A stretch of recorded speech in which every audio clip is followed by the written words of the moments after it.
What's up, everybody? It's Kenny Cummins here of Chilling with Kenny C. And I'm joined with a good friend from up north. I've interviewed this lady a couple times on Triple Threat Western Radio. She's done video shout outs for yours truly. She's getting her dance on the cam a little bit. The hardcore princess. And she goes by the name of Jewells Malone. She is with me right now. How's it going? Hey, everything is going so fantastic. Thank you so much for having me here tonight. How are you Happy. doing? How are you doing? I'm doing well. I'm doing all right. Good to Yeah. hear from you.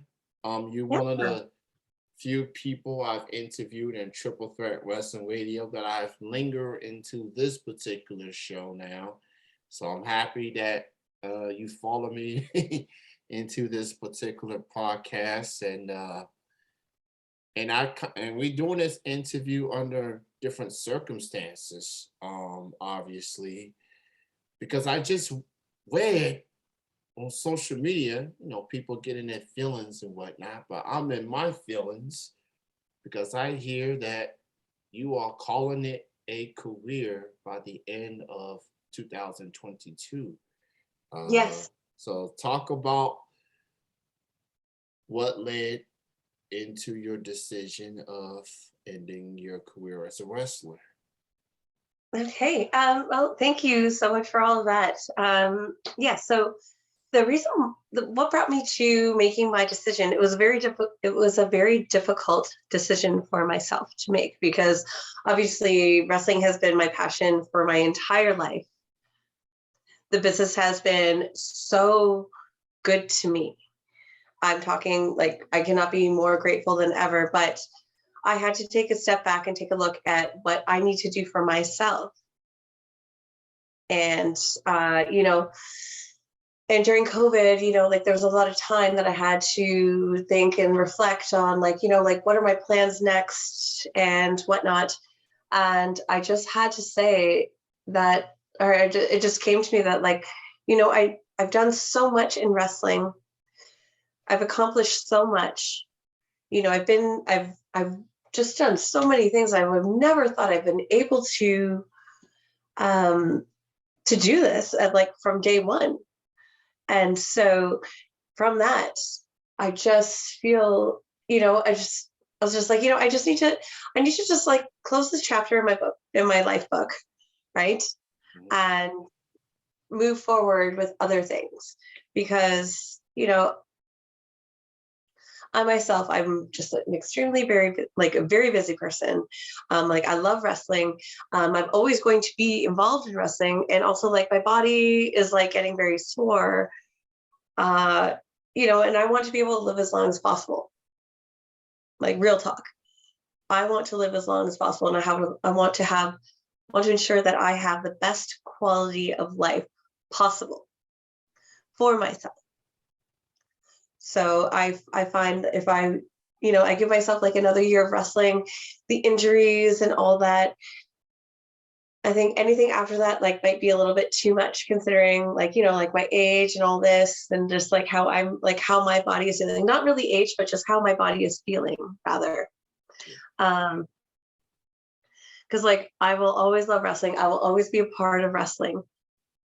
But yes, I have to do something about that. And, COVID, I did have a plan to retire after about a decade, but COVID came into play and, there was a lot of stuff that happened and sort of like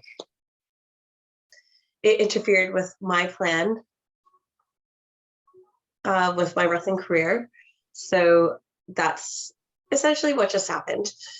And so, yeah, so sadly enough, yes, I will still be there. I would like to take different roles, like perhaps as a manager or doing color commentary, doing training, doing general managing, backstage, training students, wrestlers. There's I'm still going to be a part of the wrestling industry. I'm just not going to put my body through the exact same stuff that it has been doing over the past 10 years or 12 years, but yeah. Since 2010. So It has been 12 years, but like because of COVID, who knows really? So I definitely understand where you're coming from. Um, you know, people take wrestling for granted sometimes as far as it takes a toll on a human's body, bumps and bruises here and there, injuries. It happens. Uh, so definitely understandable that you've reached this point of your career that you have accomplished a lot. Not only have you wrestled in your native Canada, but you also have wrestled here in America as well. And I'm mad at myself because you was at Girl Fights Wrestling in Indiana years ago and I missed out on it. And that kind of play got me in my feelings once I read that you calling it a career. But hopefully those individuals will get you in one more show before you hang up the boots. Um, so you started in 2010. I did the wrestling show around 2011, and my wrestling show ended last year as I moved on to this show being more variety based. And as you pointed out, I'm always going to be a fan of wrestling. I'm always going to keep in touch with those that I've interviewed, including yourself. I just had to go a different direction as far as being a podcaster.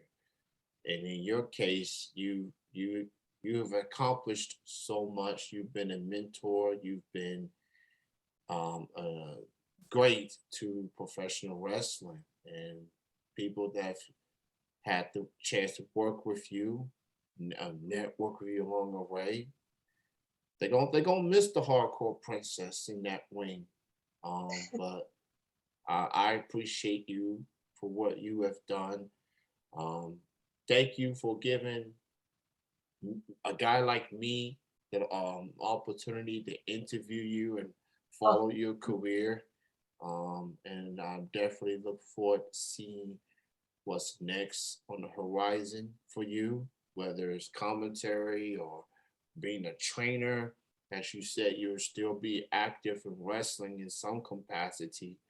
Um, so when you look back and you reflect on your career, um, any favorite moments, any memories, highlights that stood out to you as you look back in your career?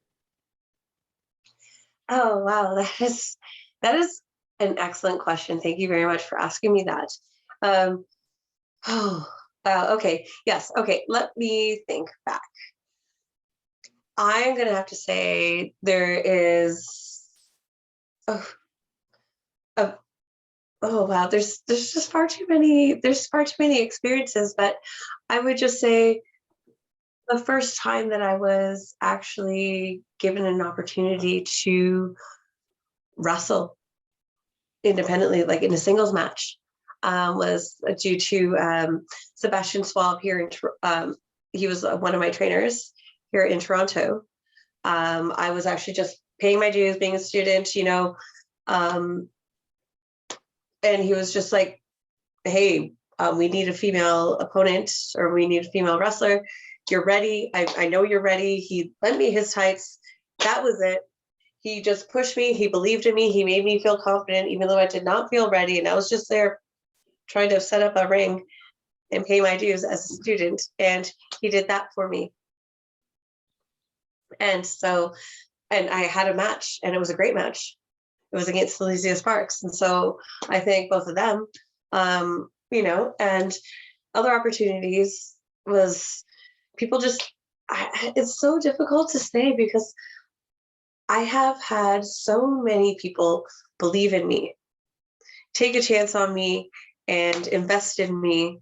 And, it's so hard. And like, even bring it down to CZW, uh, you know, DJ Hyde, he brought me down. He allowed me to wrestle Mickey Knuckles of all people. Hello. Like, I watched her before our matches, and like I knew about her before, and I was like, holy crap! Thank you for believing in me and bringing me down to wrestle Mickey Knuckles in an ultra-violent match and set the stage for my hardcore wrestling career. Like that was incredible, and just like I felt like that was something great.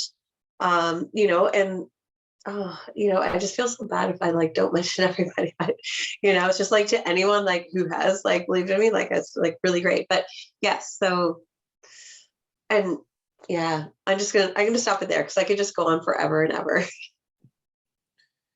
Yeah, Mickey Knuckles is a treasure in professional wrestling. Obviously, she's known for being an Impact early years, and Yep. she's made a name for herself on the Indies. She's also been known for the death matches as well. I've seen Mickey several occasions, and especially here in Kentucky.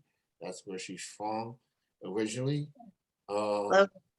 she's cool. She's a good talent. She don't take BS from anybody, A and beautiful, wonderful person, and I love her to death. I always will. yeah. So profound respect to Mickey Knuckles, the original Mickey. Because I know there's another Mickey, and I love her too, but Mickey Knuckles came first, at least with that name. So profound respect to Mickey.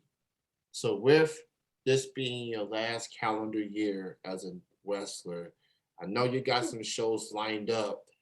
So for people that wants to get one more glimpse of the hardcore princess, why don't you go ahead and tell people where can they catch you in the coming weeks and months? Okay, thank you.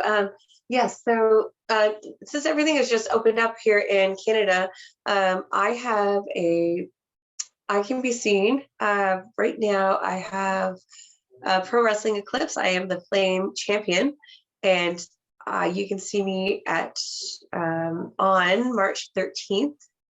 Uh, that will be in Oshawa, Ontario. That's in Canada here. Um, I have a few bookings. I can't say where or when because it's not quite announced yet, but there are going to be some shows over um, in Quebec, Saskatchewan, Calgary. I am going to be making it over in the UK. I would love to come down to the US and say a final goodbye, of course. So if anyone else is out there, just please let me know.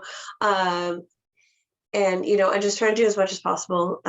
Yeah, but like I said, everything has just opened up again. So wrestling is just starting. So I've been off for about 3 months now.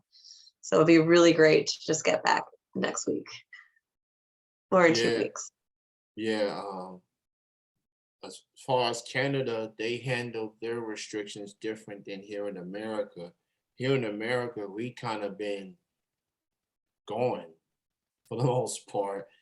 Not as strict here in America than it is in Canada, obviously.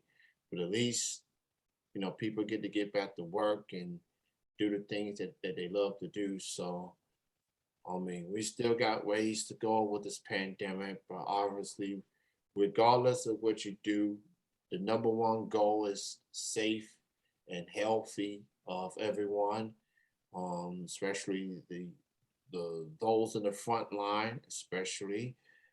So salute to everyone that's continuing to do their part during this pandemic. So to the real heroes out there, especially. So just keep an eye on Jewells Malone. She's on social media. She's on Twitter, Instagram, Facebook under Jewells Malone. She'll keep you posted in the shows ahead, and get your last glimpse of Jewells before she hangs up the boots for good. So thank you so much, Jewells, for being on this show. This may or may not be your last quote unquote interview, We probably have some more down the road. But if this is the last time that I'm chatting with you as an active wrestler, I want to say thank you for the interviews we've done, the video messages you've done, and the support that you've given me. Um, you definitely been a favorite to interview and talking hardcore wrestling and such. So just thank you for just for your support, and thank you to your contributions to wrestling in general. You will definitely be remembered by your native Canada. You will be remembered by everyone that has supported you and those that have worked with you throughout your decade plus as an active wrestler. Thank you. Oh, thank you so much. Oh, I get in the feels right now. Thank you so much. Honestly, you have been an absolute gem to work with.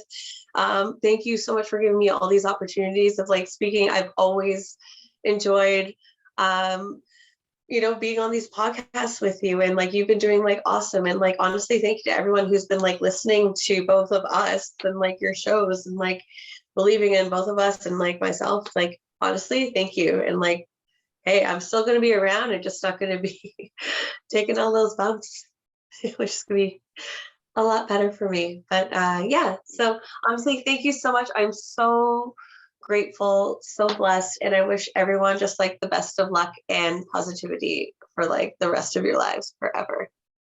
Yeah, and with this, we definitely got to do one more interview, maybe Yeah. at least before your last match. So I'll keep track of that. And Okay. once you get your last match confirmed, then we can Okay. schedule one more. Done. So yeah, Done. we can't end in April and then I don't hear from you again. No, So no. no, Cool, cool, so cool. we'll Let's make definitely. it happen. Let's make it happen. Yeah, yeah. So and to the US wrestling promotions, this is her last year. So get the booking, get the emailing, get the networking. This is her last year. Don't be on the short end of the stick per se. Missing out on your chance to get Jewells here in America before she hang up the boots for good. Thank you, Jewells, and we'll definitely keep in touch Cheers. Thank down the you. road. Thank you so much. Thank you so much. Have a wonderful evening, and thank you to everyone who's listening. Take care. Thank you, thank you. That Yes. was the hardcore princess, Jewells Malone.